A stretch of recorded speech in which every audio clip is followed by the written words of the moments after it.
Open గా చెప్పాడు కదా మోడీ గురించి. అంటే ఉత్తరాంధ్ర మొత్తం ప్రభావితం చూపించే సీన్ ఏమి ఉండదండి ఆ నియోజకవర్గానికి ఎక్కువ, అది ఒక నియోజకవర్గానికి ఎక్కువ గంట, అందులో గంట గారు రాజీనామా చేయడం మించి అది కూడా పెద్ద గేమ్ అనిపించదు. అవును అవును, ఆ లెక్కనైతే క్రిందసారి ఎట్ట గెలిచారు అక్కడ, తెలుగుదేశం పార్టీ వాళ్ళు గెలిచారు కదా అక్కడ. సోషల్ మీడియా సంబంధించి సోషల్ మీడియా ఇన్ఫ్లుయెన్సర్స్ అంటే ఒకప్పుడు నాకు తెలిసి ఇంతకుముందు మీరు చూస్తుంటారు, ఎప్పుడు అసలు ఎంత అడావుడు ఉండేది కాదు. ఫోర్త్ ఎస్టేట్ అంటే మామూలుగా మన మీడియాని లేదంటే పేపర్లనే చూసేవాళ్ళు. ఇప్పుడు ఒక ప్రత్యేక గుర్తింపు ఇవ్వడం. ఇంతకుముందు కూడా PWD గ్రౌండ్ లో పెట్టారు లాస్ట్ టైం ఒక 1 year బ్యాక్. అప్పుడు కూడా సజ్జల గారు వెళ్ళేవారు, కానీ 2 సార్లు కూడా సజ్జల గారు అటెండ్ అయ్యారు, కానీ జగన్ గారు అటెండ్ అవ్వలేదు. నాకు తెలిసి ఇది ఫస్ట్ టైం వాళ్ళతో మాట్లాడడం, డైరెక్ట్ గా ఇంటరాక్ట్ అవ్వడం. ఏంటి దాని అవసరం గుర్తించారా, లేదంటే ఎన్నికలకు ముందు అదే కీలకమని భావిస్తున్నారా? ఆ మీట్ని ఎలా చూడాలి? అంచనా వేయడంలో పొరపాటు అని నేను భావిస్తున్నా.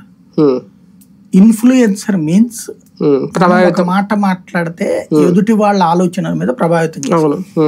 ఇప్పుడు వాళ్ళు పెట్టింది సోషల్ మీడియా ఇన్ఫ్లుయెన్సర్స్ అని పేరు పెట్టారు, కానీ సోషల్ మీడియా కార్యకర్తలు అని చెప్పాలి. అంతే, వాళ్ళు కార్యకర్తలు. ఇన్ఫ్లుయెన్సర్ అనేటువంటిది ఎబోవ్ కార్యకర్త.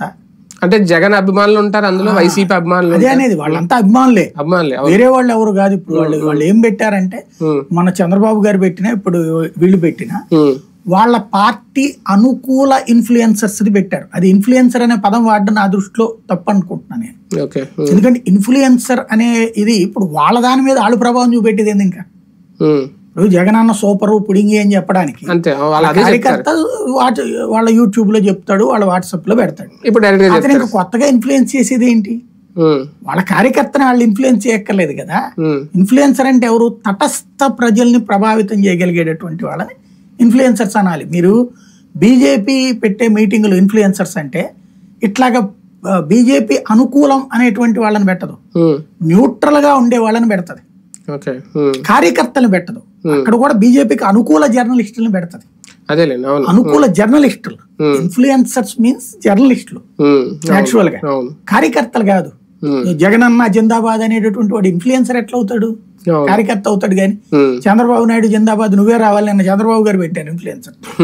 ఏంటది? ప్రతి ఇంటికి వెళ్ళాలట ఇన్ఫ్లుయెన్సర్. 200 ఇళ్ల దగ్గరికి వెళ్ళి కలిసి జగన్ చేసే దుష్పరిపాలన గురించి చెప్పి వాళ్ళని కన్విన్స్ చేసి ఓట్లు తీసుకురావాలట. అసలు ఇన్ఫ్లుయెన్సర్ అనే పదానికి వీళ్ళిద్దరికి అర్థం తెలుసో తెలియదు, నాకు అర్థం కాలే. చంద్రబాబు నాయుడు అయినా ఈడు ఇంటికి ఎందుకు పోతాడు? నీ యూట్యూబ్ లోను, నీ ఫేస్బుక్ లోను, నీ పోస్ట్ వాళ్ళకి చెప్పబోయా, వాళ్ళని కొద్దిగా కన్విన్స్ అయ్యాడు. ఇప్పుడు ఇన్ఫ్లుయెన్స్ అంటే ఏం చేయాలా?